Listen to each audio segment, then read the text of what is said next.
I, Barnabas, will testify in my own words how it happened. Angelista had begun to panic as her spies whispered that her plan had begun to backfire.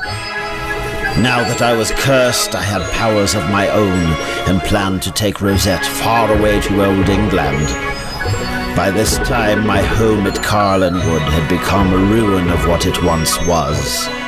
The servants were bewitched, under the ghastly auspices of Angelista.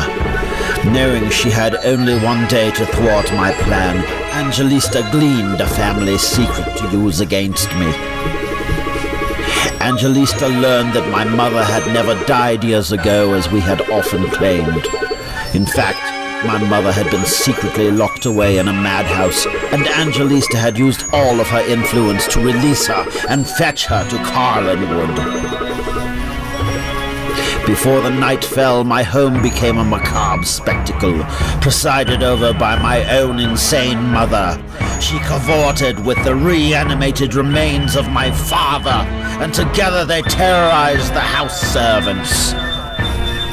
Mother's presence had the desired effect, and disrupted my vampiric influence over Rosette. Rosette had become so bewildered that it was easy work for Angelista to control her mind. Each night Rosette would make her way towards Widow's Overlook as we agreed, but her steps faltered. She returned homeward, and I stayed behind in despair. Rosette returned to the terrible decay of Carlinwood, knowing that there was nowhere else to go. On the day before her first effort to join me, Angelista had muddled her mind and made her believe that she'd suffered some suicidal mania. She did not remember our agreement, but instead believed she suffered a compulsion to leap to her death on the cliff at Widow's Overlook.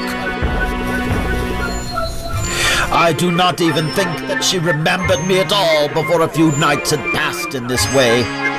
My Rosette seemed the perfect picture of madness now, surrounded no more by strangers but by a witch and her hellish consorts, my mad mother and my zombie father. At no time had a priestess of the dark powers held so much sway, and at no time had any accursed vampire hated his maker as greatly as I prowled the village after sunset to find fresh blood to quicken my powers. I was determined to wrest my fragile Rosette from Angelista's lies and spells. I chose my victims recklessly, so that I could feed quickly and spend the rest of the night waiting for Rosette. This alerted the villagers that a vampire was in their midst. I knew my grasp on the situation was slipping. Things had to change soon, or I would lose my opportunity to make Rosette my undead bride.